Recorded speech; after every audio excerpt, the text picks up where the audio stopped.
Hi, my name is Angela, and I'm a graduating senior this year, and I am documenting my transition.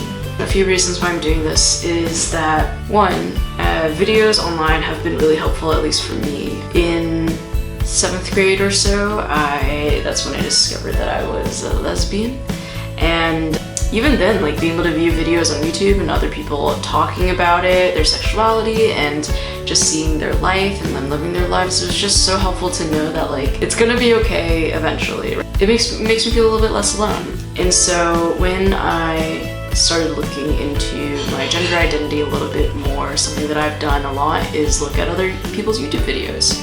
And for me, there have been a lot of YouTube folks and also Instagram people that I follow that have been really influential in the way that I've gone about my transitioning. And I feel like even though I don't know them personally, it really helps me to feel a little bit less alone. And so I just want to be able to pass that on to other people. My story is that I grew up in Seattle, Washington. From a really young age, I'm pretty sure I knew that I was trans. I think I just remember telling myself when I was a kid, without the vocabulary for this, that I feel like a boy is trapped in a girl's body. And so I pushed that away pretty much 5th grade and beyond, because that's just kind of the time when people start getting a little bit mean if you don't conform to certain gender norms. All through high school, I tried to present as more femme, even though I was a lesbian. I had like the long hair, and the day I graduated from high school I cut my hair here, and then like my first break from college I got a really short haircut. I started thinking about my gender again when I was, after I interned with the Victory Fund in DC for a senator, and we had a follow-up conference in November time. And it was just like such an amazing place to be at, because it's an LGBT organization, so the conference was LGBT focused and specifically policy and like governmental things, which was something that I was interested in. And I met some other alums from the program that I was a part of, and there just happened to also be some other trans alum folks who were using pronouns like they and stuff like that. And at that time, going to a really small school, I wasn't really exposed to that very much, and so I just didn't understand that this was a possibility, that it's okay to go, with different pronouns, it's okay to be trans and to not be a part of the binary. And so ever since that conference, I think it just like really stuck with me to keep on thinking about my gender, because I just remember coming back from the conference and starting to think about trans things again, and just being like, I'm never gonna take hormones, I'm never gonna think about top surgery, like that's just not me. But the more I sat with it, the more it just felt okay, and the more that I became more accepting of it myself. And I think this was also further encouraged by meeting other trans people and hooking out with other trans men.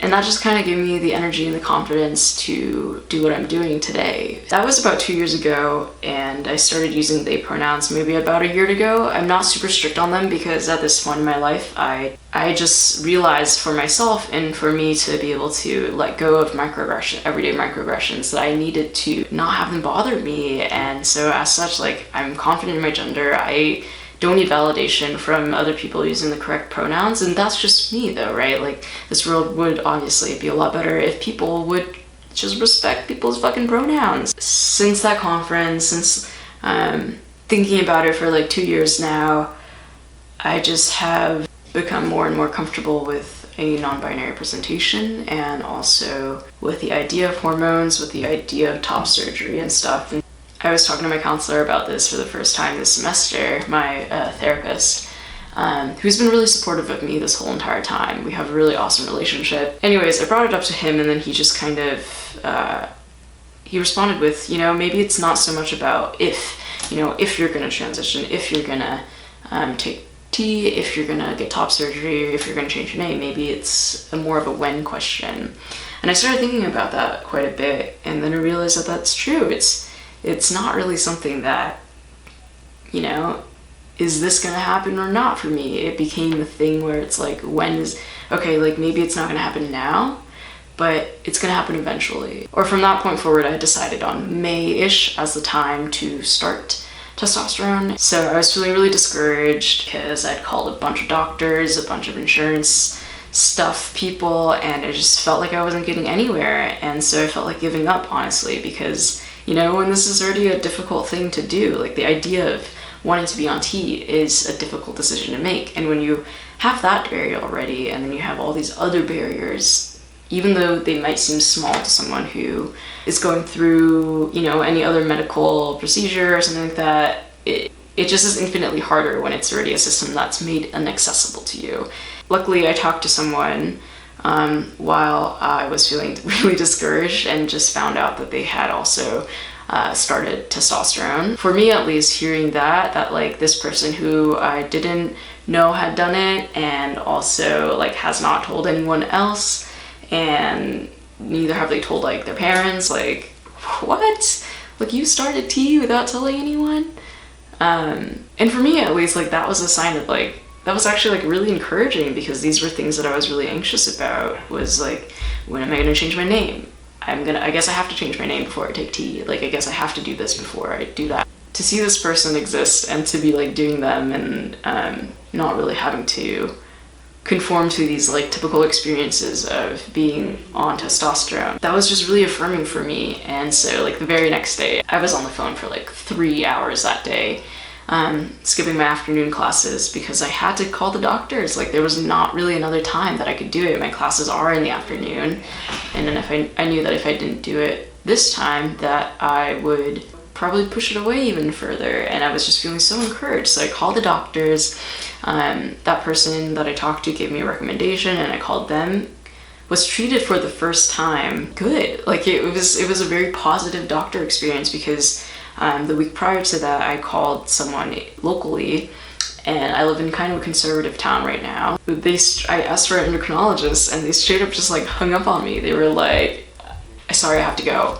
And so to call this other doctor, like, they asked me my name and stuff, but they also like asked me like what my preferred name was, which just like gave me a sense of like, oh, thank God, like, you know what you're doing. And like the moment I was like something transgender, they're like, oh yeah, of course, okay, let me forward you to that department. It was just like they knew exactly what they were doing, and I finally knew how I was supposed to be treated. Because previously it was like people were like, I don't know what that is, or like not even I don't know what that is, but like, I don't know if we practice this here, like, I'm gonna have to get back to you in 5 days, like, blah blah blah. And it was just like a really horrible process. And so to have this one affirming experience was really important. And so I got an appointment date for June 14th. I was like, fuck, like, I wanted to start in May. So I called more and more doctors, and like every doctor I called, I got a closer appointment. But also like there were a lot of, you know, deniers, you know, people that were like either booked up until December, or people that just like didn't do it.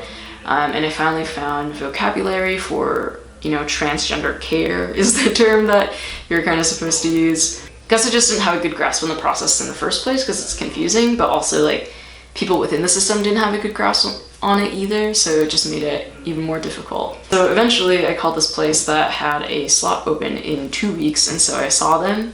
The doctor was awesome. They're located in Seattle. The doctor was like super awesome about, and so was the staff, about me not having to prove myself, prove that I'm trans enough, prove that I'm masc enough to like need or want this. She just kind of accepted my word for it. Her biggest concern and like deepest wishes is for people like us to be doing this in the safest way possible. I appreciated that that was her primary concern, so I left the office that day with a prescription in my hand, and I just couldn't fucking imagine it. Fast forward a bit, I put the prescription into the pharmacy here, and they were like, your doctor needs to authorize this. I called my doctor back to find out that the pharmacy was supposed to handle that, and they were supposed to, you know, call the doctor's office and get everything verified and such, which they did not do. Luckily, the doctor I was working with in the office, where the clinic actually, was really awesome about that, and was just like, we'll take care of it, we got your back. And so for me, living in a kind of more conservative town, and so it just felt really good to have, you know, that my doctor had my back on this. Fast forward a week later, I get a call, and they're like, they left a voicemail, but they essentially were like, hey, like, your doctor sent over the pre-authorization form and blah blah blah blah. And so I went on a walk with my dog. Her name is Morgan. And I picked it up, and that afternoon I injected myself. Told this other person who I felt like could relate with me on this, and it was just like so nice to talk to them for a second. And then I just fucking went about my day. Like, it was so anticlimactic, and now I'm just like, every day I'm just like, is my voice changing? Are my eyebrows getting like hairier? Like, am I experiencing muscle pains and like growing pains? Like, is my voice changing? Okay, so it's been 3 days, 4 days. It's like, before I started this process, I was like, oh fuck, it's gonna come so fast that like I'm gonna have everything figured out before then, and like I'm gonna have to plan everything to the T.